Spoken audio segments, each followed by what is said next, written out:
कहानियां हम सब सुनते हैं, सुनाते हैं, पर क्या कभी सोचा है कि ये कहानियां सिर्फ मनोरंजन नहीं बल्कि हमारे अस्तित्व का हिस्सा हैं। एक तरह से हमारा नैरेटिव डीएनए। आज इसी कनेक्शन को एक्सप्लोर करेंगे, पॉप कल्चर की बहस से लेकर बड़ी बड़ी साहित्यिक परंपराओं तक। चलिए शुरू करते हैं। तो इस सफर की शुरुआत करते हैं एक ऐसी जगह से जहां आजकल सबसे ज्यादा हंगामा होता है, इंटरनेट। एक सिंपल सी ऑनलाइन बहस जो टेलर स्विफ्ट को लेकर शुरू हुई, लेकिन उसने कहानी कहने की कला पर एक बहुत बड़ी और जरूरी चर्चा छेड़ दी। सब कुछ शुरू हुआ इस एक लाइन से। रेडिट के एक यूजर ने बस इतना लिखा, और देखते ही देखते इंटरनेट पर कला, प्रेरणा और पैसा, इसके रिश्ते पर एक जोरदार बहस छिड़ गई। और इस आग में घी का काम किया मशहूर लेखिका एमिली हेनरी ने। उन्होंने बस इतना अनाउंस किया कि उनकी आने वाली किताब टेलर स्विफ्ट के एक गाने से इंस्पायर्ड है। बस इतना कहना था कि फैंस और राइटर्स के बीच मानो बहस का तूफान आ गया। और ये बहस, जैसा अक्सर होता है, बहुत जल्दी दो टीम्स में बट गई। एक तरफ आवाज उठी कि अरे ये तो बस एक मार्केटिंग गिमिक है, स्विफ्ट के इतने बड़े फैन बेस को अपनी तरफ खींचने का तरीका है। लेकिन दूसरी तरफ से भी जवाब आया। कई लोगों ने डिफेंड करते हुए कहा कि नहीं, स्विफ्ट के गाने वाकई में काफी गहरे हैं, वो प्रेरणा दे सकते हैं, और एमिली हेनरी जैसी बड़ी राइटर को अपनी किताबें बेचने के लिए ऐसी ट्रिक्स की जरूरत नहीं है। तो ये सारी बहस एक तरफ, लेकिन इससे एक ज्यादा बड़ा, एक ज्यादा गहरा सवाल निकल कर आता है। आखिर इस बात से इतना फर्क पड़ता ही क्यों है कि कोई कहानी आती कहां से?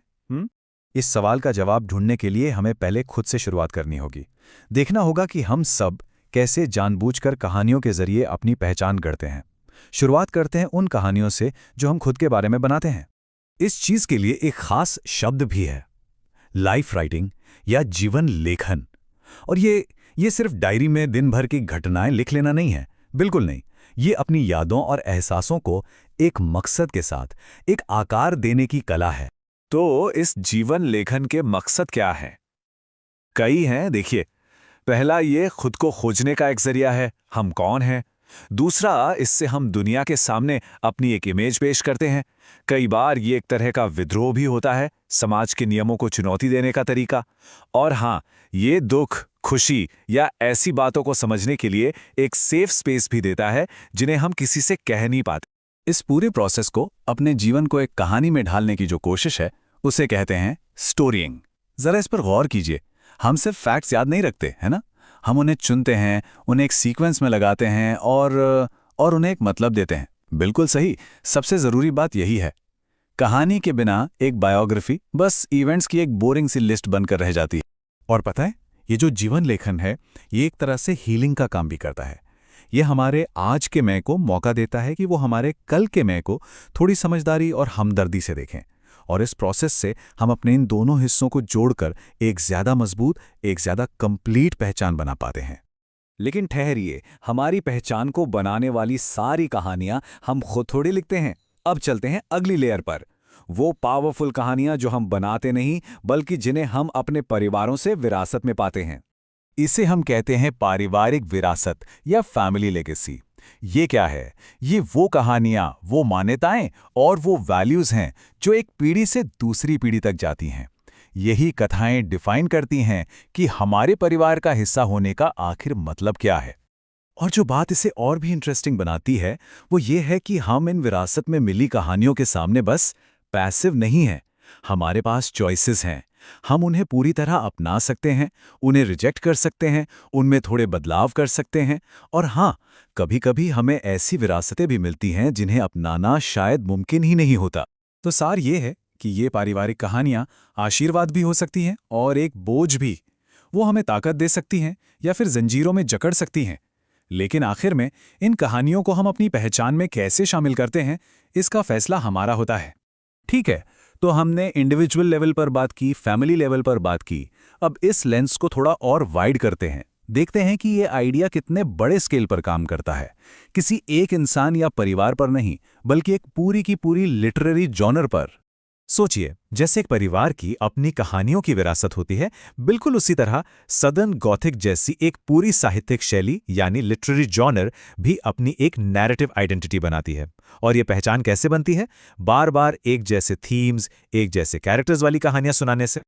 और सदर्न गॉथिक की पहचान बहुत ही अनोखी है। इसमें मिलेंगे अजीब, उलझे हुए किरदार, टूटे फूटे, खंडहर जैसे माहौल, जो एक पूरे कल्चर के पतन को दिखाते हैं। और इसके थीम्स हमेशा गिल्ट, अलगाव और पुराने और नए साउथ के बीच का टकराव। इस जॉनर के माहिर आपसे छुपे नहीं हैं। William Faulkner, फ्लैनरी O'Connor, Tennessee Williams, इन जैसे लेखकों ने इन्हीं एलिमेंट्स का, आप कह सकते हैं कि शानदार इस्तेमाल किया। अपनी कहानियों और किरदारों के जरिए उन्होंने सदर्न अमेरिकन समाज के अंदर छुपे नैतिक पतन और पाखंड को बेनकाब किया। और ये कहानी यहीं खत्म नहीं होती, ये परंपरा जिंदा है। आज के राइटर्स इसी सदर्न गॉथिक के ढांचे को यूज करके आज की समस्याओं पर बात कर रहे हैं, जैसे सिस्टमिक इनइक्वालिटी या ओपियोइड क्राइसिस। कहानी का फ्रेम वही रहता है, बस अंदर के मुद्दे समय के साथ बदल जाते हैं। ओके, तो अब तक हमने काफी कुछ देखा। अब वक्त है इन सारे अलग अलग धागों को एक साथ लाकर पूरी तस्वीर देखने का। तो सोचिए, रेडिट पर टेलर स्विफ्ट के बारे में बहस करने वाले लोग, अपनी पर्सनल डायरी लिखने वाला एक शख्स, अपने बच्चों को परिवार की कहानियां सुनाने वाले बुजुर्ग, या फिर एक सदर्न गॉथिक राइटर, ये सब असल में एक ही काम कर रहे हैं, अपनी पहचान बनाने और उसे समझने के लिए कहानियों का इस्तेमाल कर रहे हैं। जैसा कि एक स्कॉलर ने खूब कहा है, हम अपने और अपने बारे में जो कहानियां कहते हैं वही एक तरह से ये बनाती हैं कि हम कौन हैं। बस यही इस पूरी चर्चा का सार है।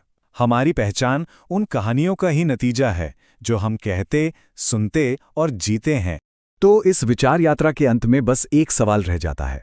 अगर ये सच है कि कहानियां हमें बनाती हैं, तो फिर ये पूछना लाजमी है, आपकी कहानी कौन कह रहा है? क्या वो आप खुद हैं या कोई और?